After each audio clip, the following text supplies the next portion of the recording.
All right, David. So the restaurant business wasn't for you, but you found yourself a lovely wife, so it was all. Yeah, So it all went okay, really, in the end. no complaints. Now you told me you were. Now, this once again, people have got to excuse my ignorance if they know, but you told me that you were back to gambling after 12 months, doing edge play in casinos. Now I have no idea what edge play is. Can you enlighten us, please?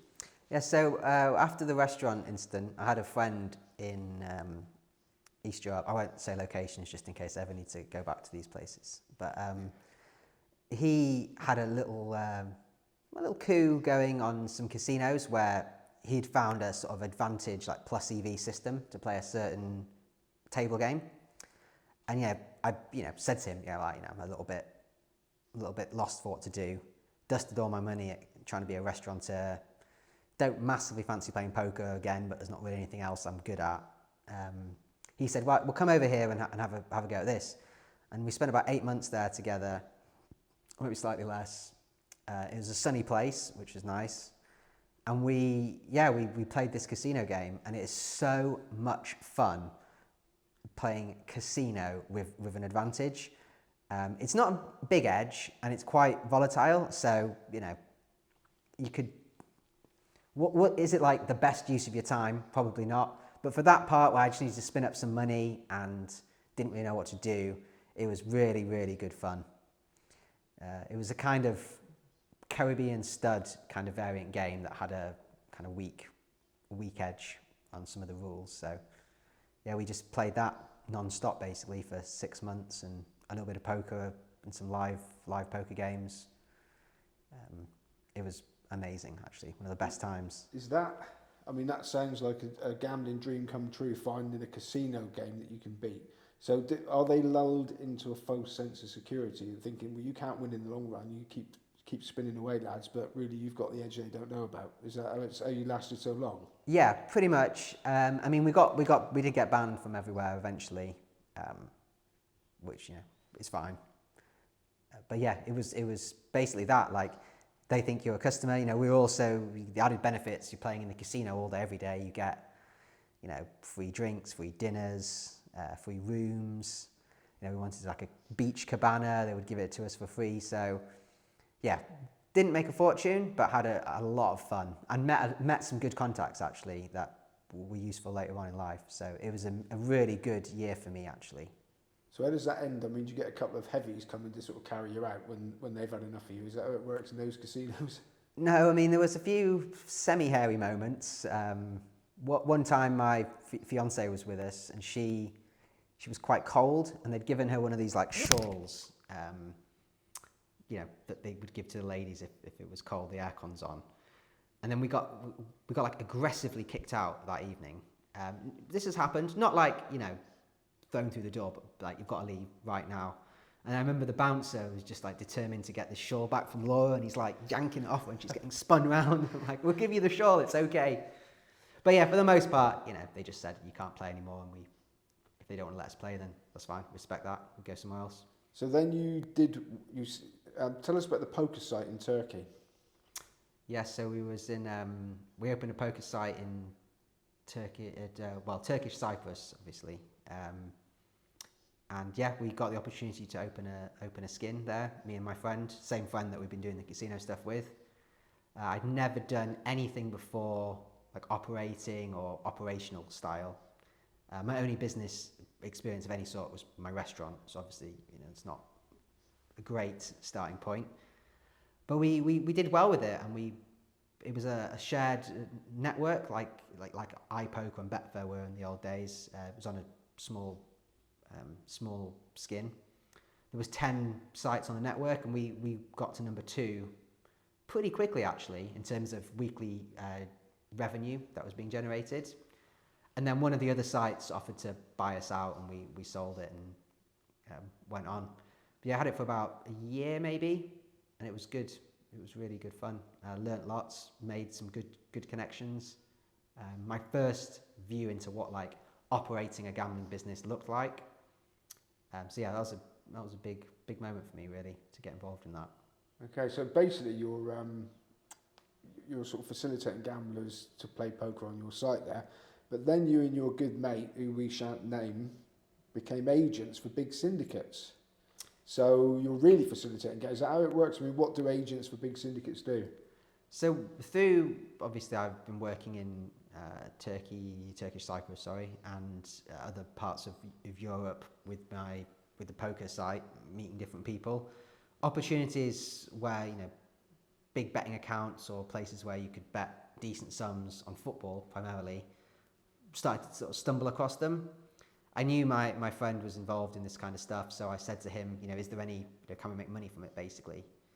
And from there, it kind of snowballed to a few years of finding betting accounts for sort of big gambling groups to place bets on. And yeah, it was pretty straightforward, really. Here's a site you can bet 50 grand on the Premier League, you can bet 20 grand on the Championship, you can bet Holland goals, this amount, and then they would just play, and if they won, we'd get a share of the winnings. So it was nice. It was good business, and I'd never seen like pro punting like this before. So I got to really look behind the curtain at how it worked. And you're looking behind the curtain. It sounds a bit shadowy. I mean, you're able to tell us at all what sort of people these people are that form these syndicates? Well, I mean, people could speculate. I mean, there's lots of very famous betting syndicates. I've worked in some way with quite a few of them over the years. The most famous guys, betting football, they can bet. They've been able to bet and win in ways that I didn't think were possible, some of these guys. So it's, very impressive. So then you set up your own syndicate? Yeah, so me and two friends of mine, it was getting harder and harder to facilitate bets for the people. It was getting a little bit more complicated. Movement of money became difficult. People became less and less reliable. It just became less financially viable for us to continue to broker other people's bets with, credit risks and the costs of money movement. So we thought, if we're either going to give that game up completely, or, we still do have the connections, can we make our own bets? And, rather than having to find someone else to bet and provide the winning bets, basically, could we do it?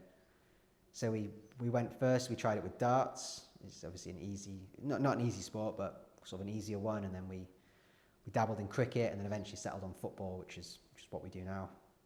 Okay, so we make that sound quite easy because obviously, we all know the sort of some of the names involved with football syndicates are absolute mathematical geniuses, and they've got big sort of setups. I mean, where did the brains come from to try and emulate them? Well, we had a tech guy, sort of a tech team, mostly one guy, a data scientist who was doing all the sort of modeling and tech work, because it's not possible these days. You can't just be a man with the racing post and I've heard Bruno might not start for United, so we'll take a bit of United minus 0.75 and watch it drift, or there's a lot of technical work that goes into it, which obviously we knew nothing about. But John, my partner there, he was really like the genius behind it all. I mean, he's incredibly talented, like bettor himself, and he's probably the best guy I've ever seen in terms of like naturally understanding betting markets and reading betting markets. So the idea was kind of like, can we find a tech team to support him, rather than like we're all going to start a syndicate together. And yeah, it was difficult because you don't know anything about tech or data science or modeling. You have to go out and try and build this thing, and they all cost a fortune. Buying data, paying for different data feeds and all this kind of stuff. So it's not something you can just willy-nilly start. It does take a bit of investment and a lot of time. Okay, now you said you started off with darts. I mean, I'm assuming that to get these bets on, you don't really get them on in the UK. I mean, is that right? Would that be right or not? So for darts, we actually played quite a lot into. We used to just bet onto Betfair, as liquidity was actually pretty decent. For football and cricket, yeah, the days of getting a Bet365 account where you can bet 20 grand a game is not there anymore.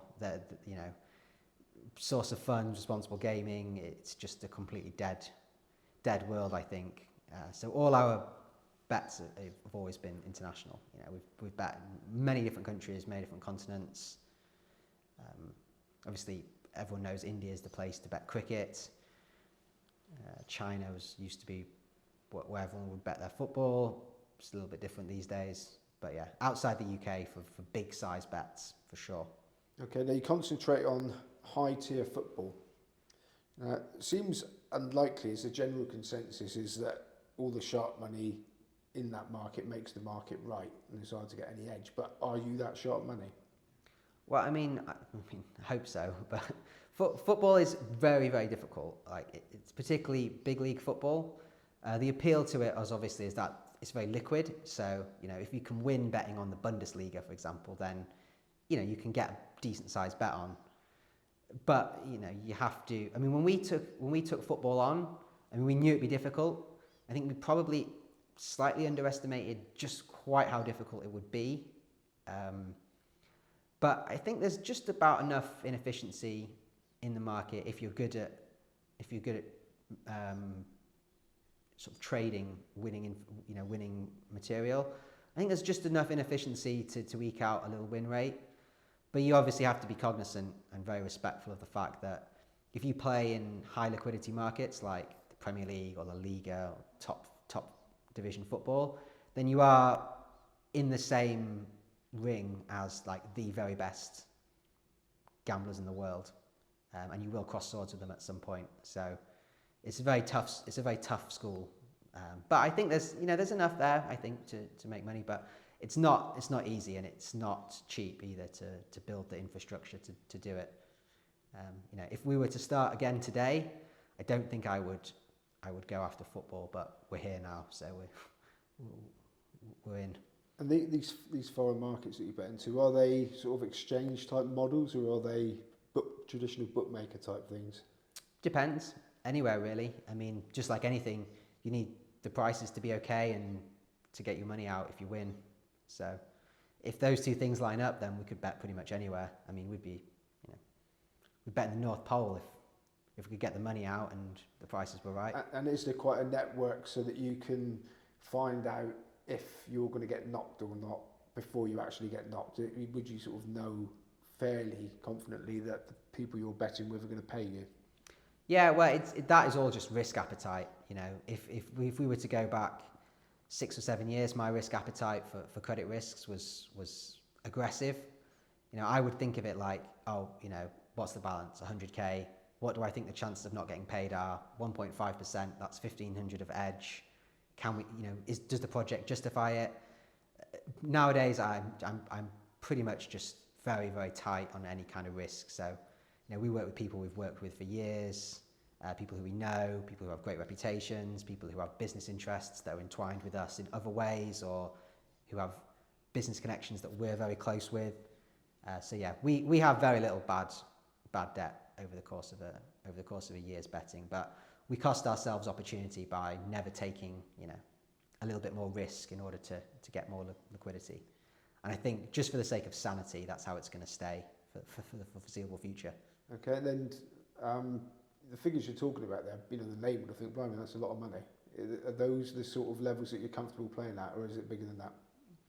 Well, when it comes to football, you know, you have to, you know, when you look at the operation we've built, and we're small compared to anyone else, but you know, you have to be playing in decent size on football because the margins just aren't that big.